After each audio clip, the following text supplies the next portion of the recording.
देव महेश्वर गुरु साक्षात परम ब्रह्म तस्मै श्री गुरवे नमो नमो।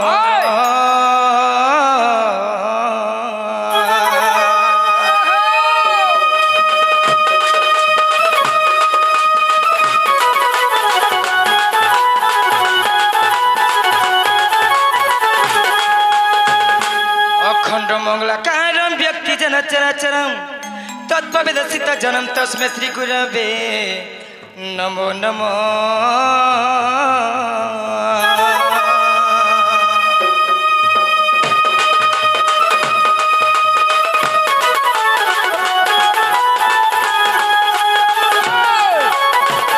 क्लीं कृष्ण कृष्ण महायोगिनी भक्तानां भयंकरं गोविंद परमानंद सर्वमेध समनय नमः।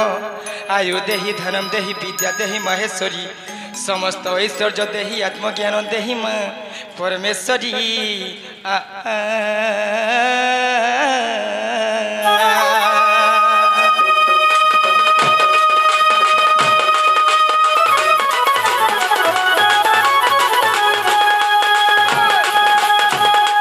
हरि हे तारी नारी ना तारी नारी ना तारी नारी नारी हे तारी नाना।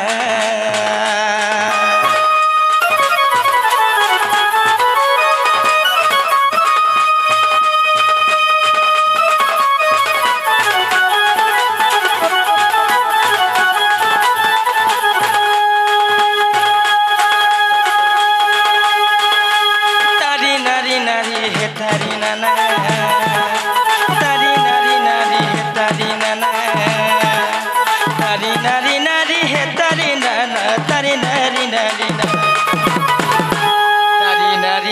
हे तारी नारी ना तारी नाना तारी नाना हे तुमरा नीला चपटे उरुबाना कर करुणा।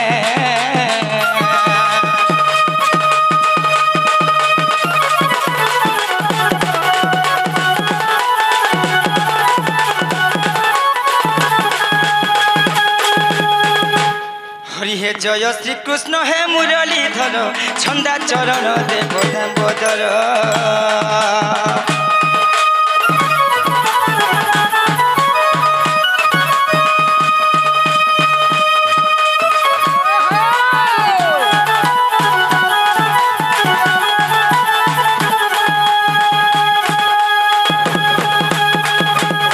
हरि हे जय श्री कृष्ण हे मुरलीधर छंदा चरण देव दामोदर।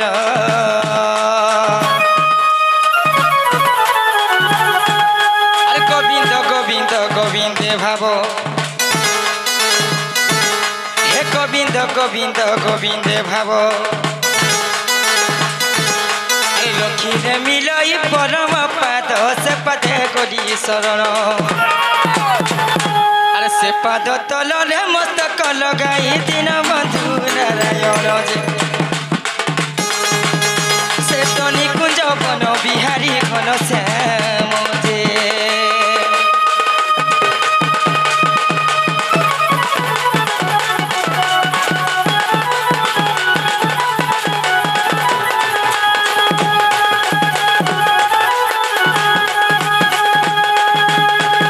सखा हो हरि हे जय पद्म मुख पद्म लोचन पद्म मुखी राधा प्राण धन।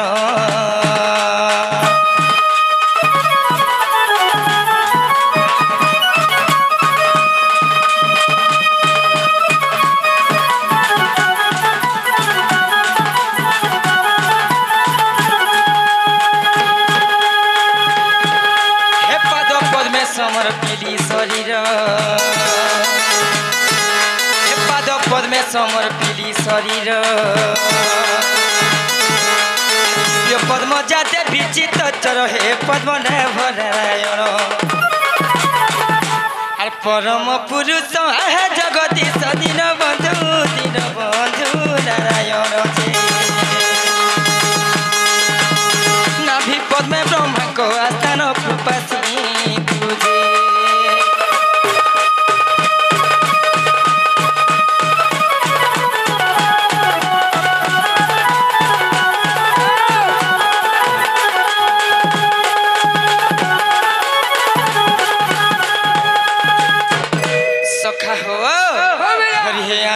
कंद नंदर नंदन भावग्राही हरि विश्वबंदन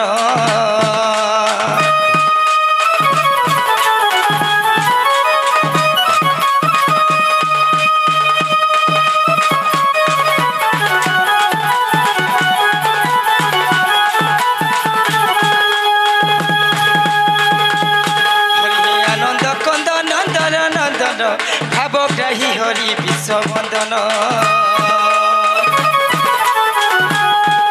हे छंदा चरणे मंदर धारण हे छंदा चरणे मंदर धारण कांचीरा मंद इंद्र मगवान हे कर बकल गंजन अरे भक्त प्रहलाद इंद्र पद देल दीन बंधु नारायण सुना पशुची शरण कृपासी दूते